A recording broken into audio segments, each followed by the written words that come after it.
the way people think, and going to movies and watching all this violence, it causes a stress reaction in their body. Even watching television, watching violence on television or terrible stuff, the adrenal glands pour out adrenaline and cortisone. That is the stress reaction. That's the fight or flight reaction. We have in our body, God has given us this ability to suddenly have tremendous energy, like for a mother to lift a car off of her child, or to run from a bear, or to run from an attacker, and that's called the flight or fight reaction, and every doctor knows about this. It's a stress reaction, but it's meant for short term. But people are so stressed these days, they are operating under chronic stress, whether it's domestic stress or job stress, and this is a very, very detrimental thing. Also, it happens when the government continues to scare you. It's an orange alert, it's a red alert, it's this, and it makes people sick. And I think we discussed last time, this is one of the reasons that there was a major flu epidemic in 1918. Not only were people injected with bad things when they were frightened into thinking there was going to be a flu epidemic, so they took the vaccine, which had the flu virus in it. So the only people that got the disease were the ones who got the vaccinations, but they were also terribly stressed because of World War I. Right. We were in war against Germany. The Germans were being demonized. Everybody hated the Germans. And when you hate, it causes this stress reaction to occur.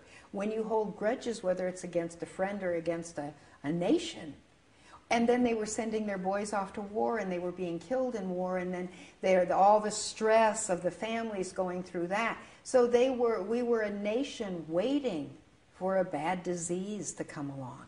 And as they frighten people more and more, and we have now this financial crisis coming, and people are going to be terrified. They don't know how they're going to live. They don't know what's going to happen to the economy. So people become frightened, and then they become prone to disease.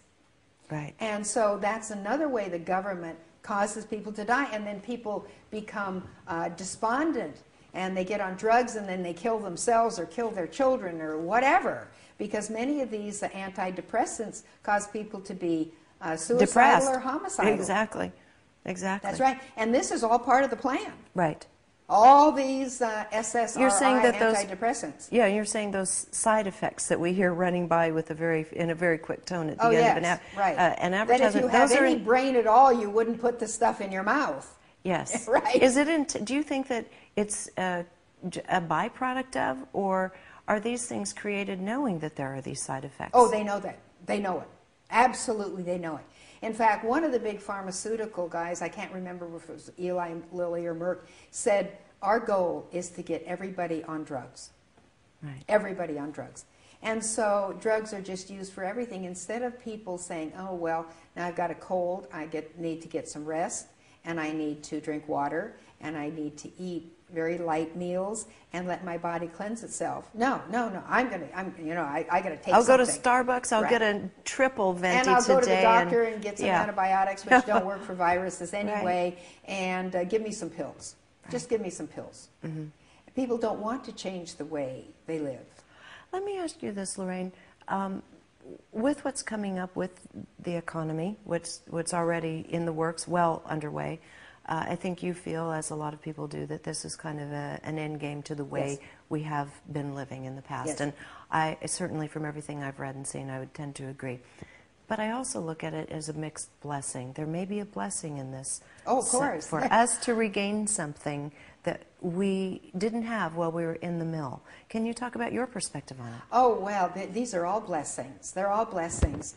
When antibiotics become ineffective, it's a great blessing, because then people will have to start learning how to eat, live, and handle stress properly and take care of themselves. When they start decreasing medical care and rationing medical care, that will be the greatest blessing of all. You know, the health of America was the best during World War II because, number one, sugar was rationed, meat, poultry, and fish were rationed.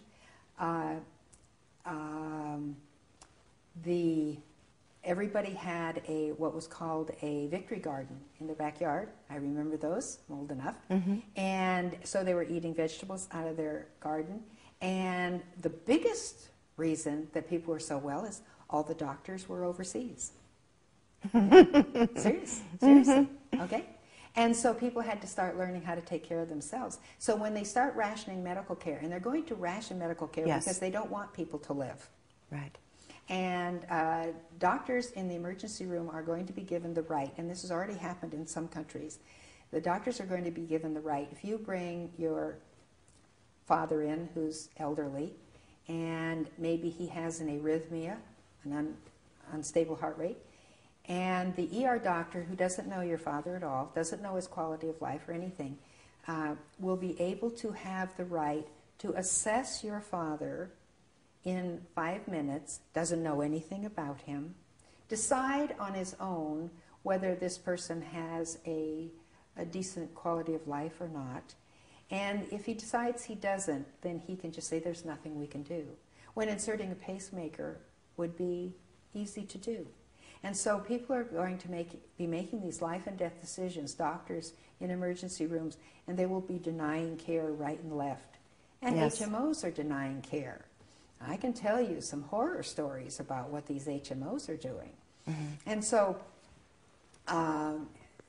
when the good side of this is that when there's a decrease in medical care, people will have to start looking for ways to be well on their own naturally. And of course, that's what I did. I realized when I developed my cancer, I realized I'd seen thousands of patients die from chemotherapy and radiation that we give them. It's horrible. Chemotherapy and radiation both cause cancer. I said, I'm not doing that. So I had to look around for a way to truly get well.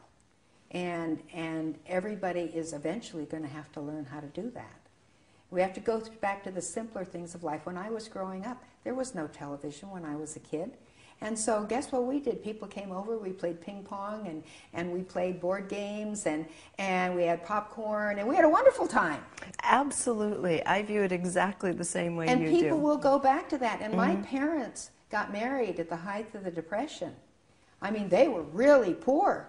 My dad had a job, but he lost his job during the Depression, and they had to live in southern Illinois in a tent and bury their food in the ground. Yeah. Okay? That's poor. So I was raised with that Depression mentality. I know what they went through. And when I was growing up, we didn't have money either, but we made our own fun. People don't make their own fun. Kids now, they don't come home and play. Even my sons, when they came home from school, they played after school. Nobody plays anymore. They don't develop any creativity or decision-making abilities. They learn to be part of a team where they're told what to do, they're taught to be aggressive and win, and they're actually, all of these competitive sports are training them to be military aggressors to kill. Yes. And that's why they want women to be active in sports, so they will also become killers. And all of these schools who think they think it's so wonderful, and the parents think it's so wonderful to have their children in all these competitive sports, it's destroying them. And children do not play anymore, which is very bad for their health. Well, they never have that rest cycle. Their being starts on the adrenal crisis end from a very early age. Very early age. And it's putting all sorts of stress on children because the whole idea is to win. And that's why if they don't win, if they don't get into the right college, it's putting tremendous pressure on them. And that's one reason that even children are on all these antidepressants, they're on drugs, they're eating because they're nervous, they're becoming diabetic, they're becoming obese. All of these things are happening. And again, my solution is, the only answer is to learn to, first of all, you've got to eat right and learn how to handle stress. The only real way to handle stress is to learn how to give it to the Lord.